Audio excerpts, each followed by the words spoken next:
నమస్కారం. ప్రపంచవ్యాప్తంగా కోట్లాది మంది విశ్వసించే కలియుగ వైకుంఠం తిరుమల. ప్రతిరోజు లక్షల మంది భక్తులు దర్శించుకునే ఈ పవిత్ర క్షేత్రం గురించి మనం ఈరోజు మాట్లాడుకోబోతున్నాం. ఇది కేవలం ఒక ఆలయం మాత్రమే కాదు, అచంచలమైన విశ్వాసానికి ఒక సజీవ నిదర్శనం. కానీ మనందరికీ తెలిసిన ఈ ఆలయ వైభవం వెనుక కొన్ని అంతుచిక్కని రహస్యాలు దాగి ఉన్నాయి అని చెప్తే అవును, తర్కానికి అందని, కొన్నిసార్లు సైన్స్కు కూడా సవాలు విసిరే కొన్ని మిస్టరీస్ ఉన్నాయి. మరి ఆ విశేషాలు ఏంటో, ఈ ఆలయ పవిత్రతను అవి ఎలా పెంచుతున్నాయో తెలుసుకునే ప్రయత్నం చేద్దాం. సరే, మన ఈ ప్రయాణాన్ని గర్భగుడిలో ఉండే మూల విరాట్టుతోనే మొదలు పెడదాం. అసలు ఆ శ్రీవారి విగ్రహంలో ఎలాంటి అద్భుతాలు దాగి ఉన్నాయో చూద్దాం.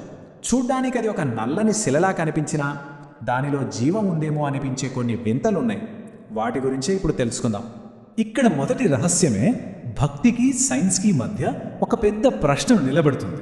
అది ఏంటంటే, ఒక మామూలు రాయి కెమిస్ట్రీ ప్రాథమిక సూత్రాలనే ధిక్కరించగలదా? అసలు సాధ్యమేనా? విషయం ఏంటంటే, పచ్చకర్పూరం. ఇది చాలా శక్తివంతమైన రసాయనం. రాళ్లను కూడా నెమ్మదిగా తినేసే గుణం దీనికి ఉంటుంది. అందుకే ఏదైనా మామూలు రాయి మీద ఈ పచ్చకర్పూరాన్ని రోజూ పూస్తే కొన్నాళ్ళుగా రాయి మీద పగుళ్ళొస్తాయి. కానీ ఆశ్చర్యం ఏంటంటే, ఇదే పచ్చకర్పూరాన్ని ప్రతిరోజు శ్రీవారి విగ్రహానికి పూస్తారు. అయినా సరే వందల ఏళ్లుగా ఈ ఆచారం ఇలాగే కొనసాగుతున్నా స్వామివారి విగ్రహం మీద చిన్న గీత కూడా పడలేదు, ఎలాంటి నష్టం జరగలేదు. ఇది ఎలా సాధ్యం? ఈ అద్భుతం వెనుకున్న రహస్యం ఏంటనేది ఇప్పటికీ ఎవ్వరికీ అంతుబట్టలేదు. ఇక మరో వింతైన విషయం, స్వామివారి విగ్రహం తల మీద ఉండే జుట్టు. అవి కేవలం శిల్పి చెక్కిన రాతి జుట్టు కాదట, అవి నిజమైన జుట్టు అని, ఎప్పుడూ పట్టుల మెత్తగా చిక్కులు పడకుండా ఉంటాయని భక్తులు గట్టిగా నమ్ముతారు. ఈ నమ్మకం వెనుక ఒక కథ కూడా ఉంది.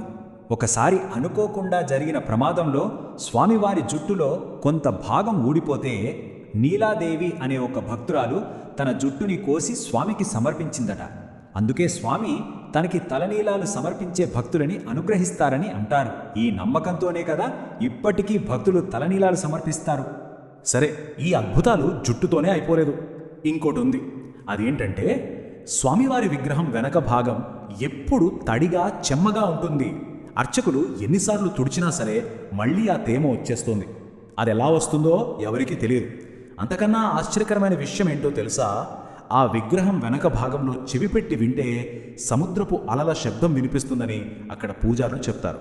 ఆ సముద్ర ఘోష వల్లే ఆ తేమ వస్తుందని కూడా నమ్ముతారు. ఇప్పటిదాకా మనం మూల విరాట్ను గురించి మాట్లాడుకున్నాం. ఇప్పుడు గర్భగుడి దాటి బయటకొచ్చి ఈ ఆలయ పవిత్రతకు కారణమైన మరికొన్ని రహస్యాల గురించి తెలుసుకుందాం. తిరుమల ఆలయానికి సుమారుగా 20 కిలోమీటర్ల దూరంలో ఒక గ్రామం ఉంది. దాని గురించి చాలా మందికి తెలియదు, ఎందుకంటే అది ఒక రహస్య గ్రామం. బయటి ప్రపంచంతో దానికి సంబంధం ఉండదు. అసలు ఎందుకు ఆ గ్రామాన్ని అంత రహస్యంగా ఉంచారు? దానికి కారణం, ఆ గ్రామంలోకి బయటి వాళ్ళకి అస్సలు ప్రవేశం లేదు. స్వామివారి పూజలకు నైవేద్యాలకు వాడే పాలు, వెన్న, నెయ్యి, పూలు ఇలా అన్నీ ఆ గ్రామం నుంచే వస్తాయట. అత్యంత పవిత్రంగా స్వచ్ఛంగా ఉండాలనే ఉద్దేశంతో వాళ్ళు బయటి ప్రపంచానికి దూరంగా ఇప్పటికీ పాతకాలపు సంప్రదాయాలను పాటిస్తూ జీవిస్తారు. ఆ పవిత్ర గ్రామం నుంచి పూలు, పాలు వచ్చినట్లే స్వామివారి అభిషేకానికి వాడే నీళ్లు కూడా ఒక ప్రత్యేకమైన చోటు నుంచి తీసుకువస్తారు. ఆ ప్రదేశం పేరే ఆకాశగంగ జలపాతం. దీని వెనుక కూడా ఒక అంతుచిక్కని అద్భుతం ఉంది. సాధారణంగా వేసవిలో నీళ్లు లేనప్పుడు ఈ జలపాతం ఎండిపోవచ్చు. కానీ ఎంతటి కరువు వచ్చినా, చుట్టుపక్కల నీటి చుక్క లేకపోయినా స్వామివారి అభిషేకం కోసం మాత్రం ఈ ఆకాశగంగలో నీటి ప్రవాహం ఎప్పుడూ ఆగదట. అది ఎలా సాధ్యమో ఎవరికీ తెలియదు. ఇక గర్భగుడిలో ఎప్పుడూ వెలుగుతూ ఉండే దీపాల సంగతి చూద్దాం. ఆ దీపాల్ని మొదటిసారి ఎవరు వెలిగించారు, ఎప్పుడు వెలిగించారు? ఈ ప్రశ్నలకు సమాధానం ఎవరి దగ్గర లేదు. కానీ నమ్మకం ఏంటంటే, అవి వందల సంవత్సరాలుగా ఆరకుండా అలా నిరంతరం వెలుగుతూనే ఉన్నాయట. ఇప్పుడు మనం చివరి రహస్యం గురించి మాట్లాడుకుందాం. ఇది మన కళ్ళనే మోసం చేసే ఒక వింత. కొన్నిసార్లు మనం చూసేది నిజం కాకపోవచ్చు అనడానికి ఇది ఒక చక్కటి ఉదాహరణ. మనం గర్భగుడి బయట నుంచి స్వామివారిని దర్శించుకున్నప్పుడు ఆ విగ్రహం సరిగ్గా గర్భగుడి మధ్యలో ఉన్నట్టు కనిపిస్తుంది కదూ. కానీ నిజానికి ఆ విగ్రహం గర్భగుడికి కుడివైపు మూలలో ఉంటుంది. ఇది ఒక ఆప్టికల్ ఇల్యూషన్ అన్నమాట. అంటే ఒక రకమైన దృష్టి భ్రాంతి. భక్తులకి స్వామివారు సరిగ్గా మధ్యలో ఉన్నట్టు కనిపించడం కోసం ఆనాటి శిల్పులు చేసిన ఒక అద్భుతమైన ఏర్పాటు.